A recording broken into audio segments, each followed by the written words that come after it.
self-existent. Entrance through the tongue. Ananda, if, for instance, a man licks his lips again and again, he will have trouble with his sense of taste. If he is ill, he will experience a bitter taste, and if he is healthy, a somewhat sweet one. Thus bitterness and sweetness reveal the sense which is always tasteless in the absence of stirring feelings, and which, together with the tongue and the trouble caused by the taste, are but illusion which comes from Bodhi. This illusion is due to false externals, such as bitterness and sweetness, and is drawn into alayas, perception, which is called taste.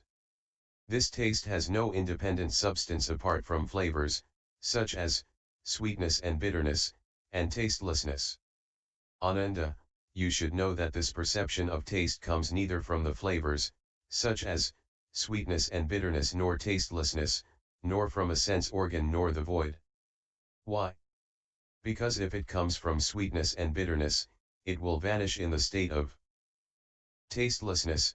But why does it feel the latter? If it comes from tastelessness, it will disappear when in touch with sweets, but why does it still feel sweet and bitter tastes? If it comes from the tongue, the latter originally is neither tasteless nor sweet nor bitter, hence we know that the organ of taste has no nature of its own. If it comes from the void, the latter not being your mouth, would taste by itself, then what has it to do with that entrance through your tongue? Therefore, you should know that this entrance is unreal and is neither causal nor conditional nor self-existent. Entrance through the body. Ananda, for instance, when a man touches his warm hand with his cold one, if the coldness exceeds the warmth, the warm hand will become cold, and if the warmth exceeds the coldness, the cold hand will become warm. This touch is revealed when the two hands meet and then separate. This contact causes the feeling of touch which, together with his body and the illusion experienced, are but trouble which comes from Bodhi. This trouble occurs where there are two false conditions of contact and separation, and is drawn into alayas, perception, which is called touch.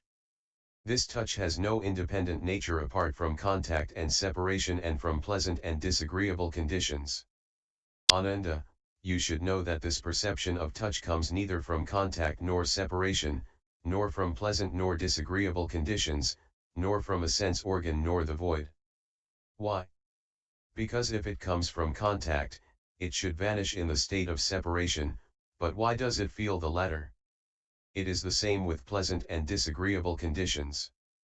If it comes from a sense organ, it would be free from contact and separation and from pleasant and disagreeable conditions, then your body that feels them would have no nature of its own. If it comes from the void, the latter will feel the touch by itself, then what has it to do with your entrance through the body?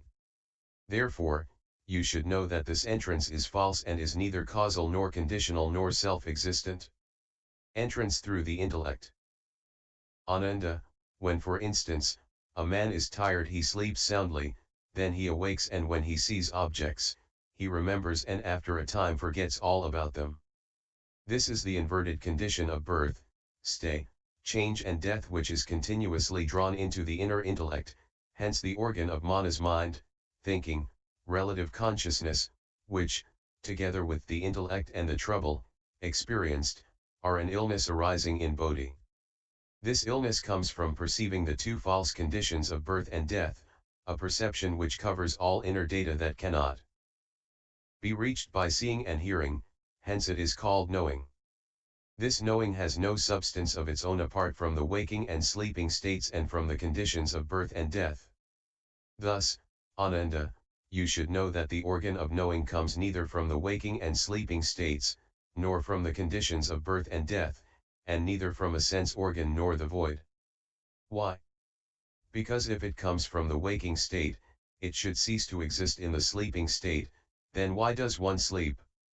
If it comes from birth, it should be void at death, then who will die?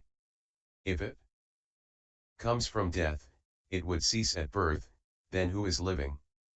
If it comes from a sense organ, then while the body experiences the two states of waking and sleeping, the knowing has no nature of its own apart from these two states and will be like a flower in the sky. If it comes from the void, the latter will know everything and will have nothing to do with your entrance through the intellect. Therefore, this entrance is neither causal nor conditional nor self-existent. 63. Fusing the 12 ayatana, 6 sense organs and data. Eyes and form. Again, Ananda, the 12 ayatana are fundamentally the same as the absolute of the Tathagata store. Ananda, just look at the grove and stream in Jetavana Park. Is it form that creates the eye seeing or vice versa? If the organ of sight creates form, when you see the void which is not form, form would vanish, which means that nothing would exist. Then if form is no more, what can be used to reveal the void? 64. It is the same with the void. If form produces the eye seeing, when you see the void which is not form, your seeing would vanish, which means that nothing would exist. Then who distinguishes the void from form? Therefore, you should know that neither seeing nor form nor the void has a place of abode, and that form and seeing are false and are neither causal nor conditional nor self-existent. Ears and sound. Ananda, in Jetavana Park, when you hear a drum beat to announce a meal and a bell rung to summon the bhikshus, these sounds succeed one another. Do they come to thee? 63. Sleep causes forgetfulness and wakefulness produces remembrance. Remembrance stands for life and forgetfulness for death. This shows that objects, presented to the intellect, do not come from outside, but are illusions arising from the inner consciousness. The first 5 senses gather only causal phenomena which cannot reach the intellect, as the latter collects inner data, which are the shadows of outer objects that rise and fall without interruption. Hence birth and death are caused by this non-existent intellect. 64. Form and voidness are the 2 extremes of duality.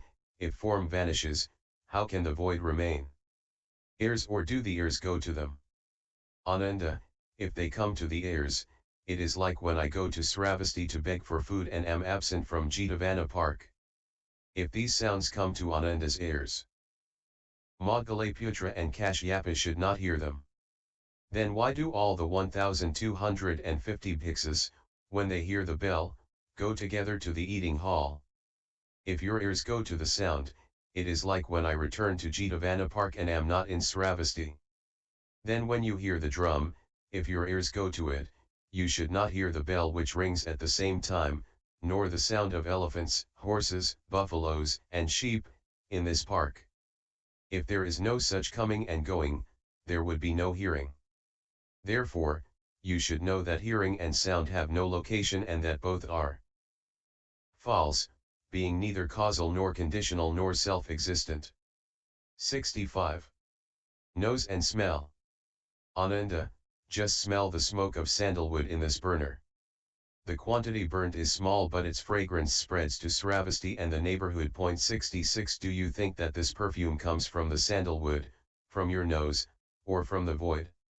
Ananda, if it comes from your nose, it should be produced by and spread from it, but since your nose is not sandalwood, how can there be this fragrance there? If you say that you smell perfume, it should be inhaled into your nose, but since it emanates from it, as aforesaid, it is wrong to say that you smelled it. If it comes from the void, the latter being permanent, this fragrance should be so as well, and there would be no need to burn dry sandalwood. If it comes from the sandalwood, its fragrant substance has become smoke by burning, and if your nose smells this perfume, your nose should be full of smoke. As smoke rises in the air, how can it be smelled in distant places even before it reaches them? Therefore, you should know that odor, nose, and smelling have no fixed location, and that smelling and odor are false, being neither causal nor conditional nor self-existent. Tongue and taste. Ananda, twice a day you go out to beg for food and occasionally are given buttercream, which is a tasty delicacy. Do you think that this taste comes from the void, your tongue, or the food? Ananda, if it comes from your tongue, the latter has already become buttercream, and since you have only one tongue, how can you then taste honey? If you do not, this means that your taste does not change, then how can it be called tasting?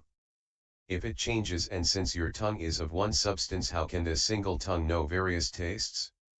If it comes from the food, the latter cannot know, then how can it taste itself? Assuming that it knows itself, it and other food will have nothing to do with your tasting. If it comes from the void, when you bite the air, what does it taste like? Assuming that it comes from the void, when the latter tastes salt, as your tongue is salty. Your face should be so too, if so all men would be like fish in the sea. If you are salty, you will not know what is tasteless. If you do not know what is tasteless, and do not taste salt, you will have no taste, then how can there be taste? Therefore, you should know that neither taste nor tongue nor tasting has location, and that tasting and taste are false, being neither causal nor conditional nor self-existent.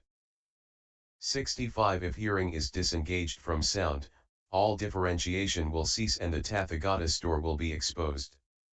66. Lit. Sravasti town and places 40 miles around it. Body and touch. Ananda, you are accustomed to rub your head with your hand every day early in the morning. When feeling this rub, do you know whether that which rubs us your hand or your head? If it is your hand, then your head, an object, should not feel that it is being rubbed. If so, how can there be touch? If it is your head, there would be no need for your hand to rub it, then how can you call it touch? If both hand and head are subjects, then you, Ananda, should have two bodies. If it comes from the contact of your hand with your head, then both your hand and head should be one, and one thing cannot contact itself. If it is two, i.e. hand and head, from which does it arise, for subject and object differ? Neither can there be touch when your head comes into contact with the void. Therefore, you should know that neither the feeling of touch nor your body has location, and that they are false, being neither causal nor conditional nor self-existent. Intellect and Dharma. Ananda, because of good, evil, and neutral causes, your intellect, manas, always gives rise to Dharma. Are these Dharma created by the mind, or do they exist apart from it and have their own place? Ananda, if they are the same as the mind, they cannot be its objects, for they are not its causal phenomena, then how can they have a place of their own? If they exist apart from the mind and have their own place, do they possess the faculty of knowing or not? If they do, they are merely the mind, but since they have the faculty of knowing and differ from you, they should not be your Dharma but should belong to someone else's mind. If they have the faculty of knowing and are your Dharma, at the same time, they are merely your mind, then how can you have another mind as well as your own? If they differ from you and do not have the faculty of knowing, where are they? Since they are not inanimate phenomena such as form, sound, smell and flavor, nor cold and warmth due to contact or separation, as well as to the void. Since they cannot be shown in either form or the void, there should not be in the universe another voidness outside the void.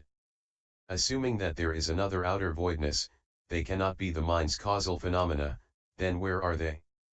Therefore, you should know that neither Dharma nor mind has location, and that intellect and Dharma are both false, being neither causal nor conditional nor self-existent. Fusing the 18 fields or realms of the senses. The field of sight perception. Again, Ananda, why are the 18 fields or realms of the senses the same as the Absolute in the Tathagata's door? Ananda, as you already know, eyes and form are causes that beget sight perception. Is this sight perception created and conditioned by the eyes or by form?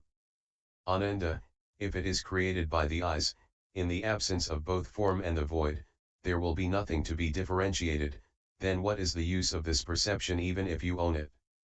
In this instance what you see will be neither blue, yellow, red, nor white, where then can you show its boundary? If it is created by form, when you see the void, which means that form is absent, your perception should cease to exist, then why do you still distinguish the void? When form changes, you notice it but your perception is unchanging, then where can its boundaries be? If perception follows the change of form to undergo its own change, there would be no boundary. If it is unchanging, it should be permanent, then, as it is created by form, it should not perceive the void. If it is created by both the eyes and form, these two are separate when you think that they are united, and unite when you think that they are separate. If so, both intermingle, then how can there be the realm of the eyes and that of form? 67 Therefore, you should know that both causal eyes and form as well as the so-called created perception do not exist, and that the eyes, form, and the realm of form are neither causal nor conditional nor self-existent. 68. The field of sound perception. Ananda, as you already know, ears and sound are causes that beget perception of sound. Is this perception created and conditioned by the ears or by sound? If it is created by the ears, this organ, in the absence of both disturbance and stillness, does not discern anything and is, therefore, devoid of objects, if it cannot discern. How can it create perception? Assuming that hearing begets perception by the ears, since no hearing occurs in the absence of both disturbance and stillness, how can the ears, which are form, unite with external objects to produce perception, and where can the latter's field be? If it is created by sound, that is, if it depends solely on sound, then it should have no relation to your hearing. But as hearing ceases, there will be no sound. Now, assuming that it is really created by sound and that sound exists because of hearing, then your hearing of sound should be perceived by the ears. If this sound is not perceived, it would have no relation with the realm of ear perception. On the other hand, if it is heard, it is already sound, and since it is hearing's object, it cannot discern anything, then who knows the perception? If there is no such knower, you will be like grass and plants. There cannot be a mixing of sound and hearing to create between them an intermediate realm of perception by the ear, for such a realm cannot be at the center, in the inner organ, or in the outer sound. Therefore neither ears nor sound exist as causes, nor perception by the ear, as effect, and ears, sound and its field are neither causal nor conditional, nor self-existent. The field of smell perception. Ananda, as you already know, the nose and smell are causes that beget the perception of smell. Is this perception created and conditioned by the nose or by the smell? If so, Ananda, what is this nose? Is it that hooked and fleshy part of your face with which you sniff? But this piece of flesh belongs to the body, and the body's perception is called touch. The body is not the nose, and touch is its object. If the nose cannot be named, where is it? If it perceives smell, where is that perception in your mind? If perception comes from a part of the face, it is touch and has nothing to do with the nose. If it comes from the void, it should be known by the latter instead of being felt by the flesh. If so, the void should be you and your body would feel nothing. Then, there would be no Ananda anywhere at the moment. If smell is the knower, it should know itself and would have nothing to do with you. If good and